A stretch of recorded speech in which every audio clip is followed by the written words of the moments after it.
खबर सामने आ रही है। आपको बता दें कि हिमाचल की राजनीति से जुड़ी बड़ी खबर सामने आ रही है। सूत्रों के हवाले से बड़ी खबर सामने आ रही है। कांग्रेस आलाकमान ने मांगा सीएम का इस्तीफा और सीएम सुक्खू से की इस्तीफे की मांग। सीएम पद से इस्तीफा दे सकते हैं सुखविंदर सिंह सुक्खू। ये बड़ी जानकारी आप तक पहुंचा रहे हैं, जहां पर सूत्रों के हवाले से ये खबर सामने आ रही है कि सीएम सुखविंदर सिंह सुक्खू से इस्तीफे की मांग की गई है। आलाकमान की तरफ से ये इस्तीफे की मांग की गई है। बड़ी और अहम जानकारी आपकी टीवी स्क्रीन पर, जहां पर राज्यसभा चुनाव के बाद क्रॉस वोटिंग के बाद हिमाचल प्रदेश की सियासत में हलचल नजर आ रही है। और इसी बीच अब सूत्रों के हवाले से ये खबर सामने आ रही है कि मुख्यमंत्री सुखविंदर सिंह सुक्खू से इस्तीफे की मांग की जा रही है। आलाकमान के द्वारा इस्तीफे की मांग की जा रही है। बड़ी जानकारी आप तक पहुंचा रहे हैं, जहां पर सीएम सुखविंदर सिंह सुक्खू से इस्तीफे की मांग की जा रही है। सीएम पद से इस्तीफे की मांग की जा रही है और कयास ये लगाए जा रहे हैं कि मुख्यमंत्री सुखविंदर सिंह सुक्खू अपने पद से इस्तीफा दे सकते हैं। बड़ी जानकारी हिमाचल प्रदेश से आपकी टीवी स्क्रीन पर, जहां पर कांग्रेस आलाकमान ने सीएम पद से इस्तीफे की मांग की है। ये बड़ी और अहम जानकारी आप तक पहुंचा रहे हैं। आपको बता दें कि इससे पहले विक्रमादित्य सिंह, जो प्रतिभा सिंह के बेटे हैं, उन्होंने इस्तीफा दिया और अब आलाकमान की तरफ से मुख्यमंत्री सुखविंदर सिंह सुक्खू से इस्तीफे की मांग की जा रही है। ये बड़ी जानकारी हम आप तक पहुंचा रहे हैं, जहां पर कांग्रेस के आलाकमान द्वारा मुख्यमंत्री सुखविंदर सिंह सुक्खू से इस्तीफे की मांग की जा रही है। और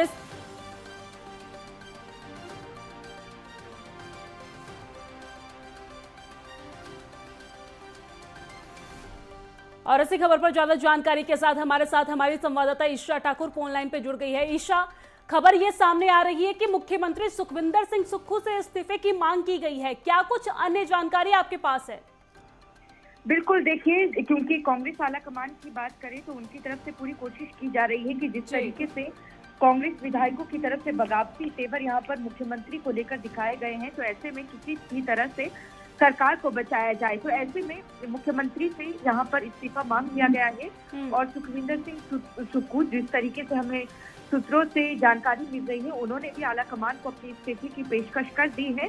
और जहाँ पर देखिए, जो केंद्रीय ऑब्जर्वर है उनके सामने उन्होंने पेशकश की है और लगातार विधायकों की जो संख्या है वो 6 तक सीमित नहीं रही है। इसका आंकड़ा लगातार बढ़ता जा रहा है। अब 20 विधायक हो चुके हैं जो सुखविंदर सिंह सुक्खू की कारगुजारी से नाराज चल रहे हैं। इनका कहना है कि मुख्यमंत्री को उनके पद से हटाया जाए। तो कांग्रेस आलाकमान को लगता है कि अगर सुखविंदर सिंह सुक्खू को उनके पद से हटा दिया जाता है तो उनकी सरकार बच जाएगी। लेकिन यहाँ पर ये भी समझना जरूरी है कि एक तरफ गुटबाजी अपने चरम पर हावी हो चुकी है कांग्रेस में, तो दूसरी तरफ कहीं ना कहीं बीजेपी इसका फायदा जरूर लेगी। जैसा कि बीते कल देखा हमने, राज्यसभा चुनाव में बहुमत का आंकड़ा होने के बावजूद भी अभिषेक मनु सिंह भी हार जाते हैं और कांग्रेस छोड़कर बीजेपी में शामिल हुए हर्ष महाजन, जो कि वीरभद्र सिंह के करीबी हैं, वो जीत जाते हैं। तो माना जा रहा है कि बीजेपी भी कहीं ना कहीं अपने ऑपरेशन लोटस को अंजाम देने में लगी है। अब ये देखना होगा कि पार्टी आलाकमान कितनी तेजी से यहाँ पर काम करता है। उनकी जिस तरीके से सुखविंदर सिंह सुक्खू से इस्तीफा मांगा गया है, अब उस पे लेने के बाद बैठक होगी। बैठक के बाद माना जा रहा है कि विधायक दल का नेता चुना जाएगा और किसी और नाम को जब चुना जाएगा, क्या सभी विधायक उसमें सहमत हो पाते हैं या नहीं, क्योंकि सबसे ऊपर नाम यहाँ पर उप मुख्यमंत्री मुकेश अग्निहोत्री का चल रहा है। साथ ही साथ वीरभद्र सिंह की जो धर्मपत्नी है और हिमाचल कांग्रेस की जो प्रधान भी हैं प्रतिभा सिंह, उनका नाम भी है, और साथ ही साथ राजेंद्र राणा, जिन्होंने क्रॉस वोटिंग की है। तो ऐसे में देखना होगा कि क्या इन तीनों में से किसी एक नाम पर मोहर लगती है हिमाचल प्रदेश के नियुक्त मुख्यमंत्री के तौर पर, या कोई और नाम होता है। और जितना समय यहाँ पर इस वक्त कांग्रेस इसको लेकर ले रही है, तो कहीं ना कहीं बीजेपी इसका फायदा जरूर उठाएगी। आने वाले दिनों में हो सकता है बीजेपी फ्लोर टेस्ट की मांग करे। अगर फ्लोर टेस्ट की मांग करे तो बहुमत साबित करना होगा और जाहिर है अगर यहाँ पर वीरभद्र सिंह के गुट को यहाँ पर मुख्यमंत्री बनाया जाता है तो सुखविंदर सिंह सुक्खू का जो गुट है वो भी हावी होगा और इसका फायदा भारतीय जनता पार्टी उठा लेगी। जी। जी ईशा, जहां एक तरफ बीजेपी सरकार बनाने के लिए तमाम कोशिशें कर रही है, वहीं दूसरी तरफ कांग्रेस पार्टी सरकार बचाने के लिए तमाम कोशिशें कर रही है। विक्रमादित्य के इस्तीफे के बाद कांग्रेस के जो आला कमान है वो एक्शन मोड में नजर आए। प्रियंका गांधी ने खुद मल्लिकार्जुन खड़गे से बातचीत कर तमाम जो जानकारी है वो साझा की और अब इस तरह के कदम देखने को मिल रहे हैं।